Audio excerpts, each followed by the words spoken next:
Look at your grocery bill, your electricity costs, or the price at the pump.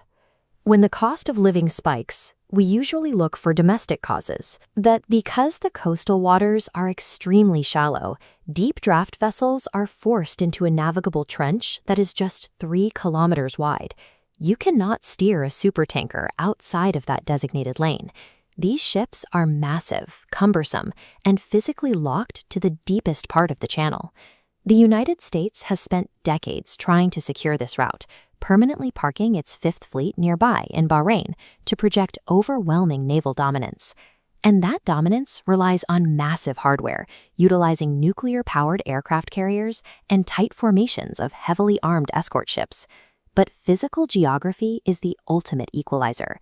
When you cram thousands of tons of steel into a 3-kilometer corridor, massive warships lose their maneuverability and become highly vulnerable.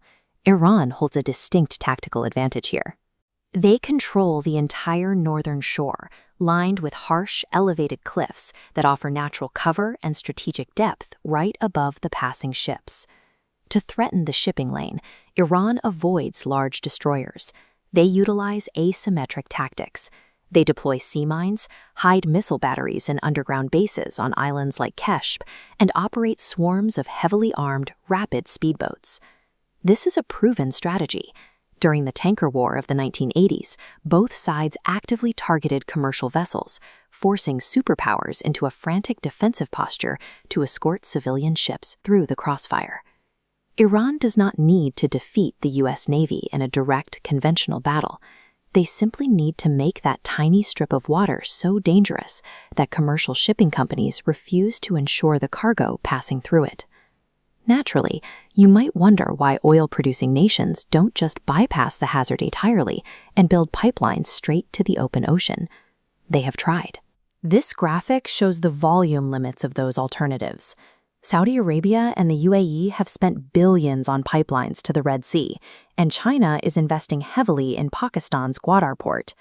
But when you compare their maximum daily capacity to the 20 million barrels flowing through Hormuz, the math falls completely short. No amount of modern engineering has solved the spatial problem. We remain physically locked to this single exit point. Consider the immediate reality of a total closure. It would only take a sudden military escalation, one sunken ship, or a scattering of sea mines to successfully shut down the passage.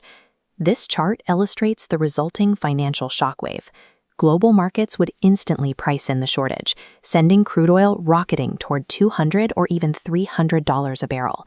The impact would hit far beyond the Middle East. Energy-dependent nations like India, Pakistan, and Bangladesh would face crippling inflation, unaffordable transportation, and an immediate collapse in industrial production.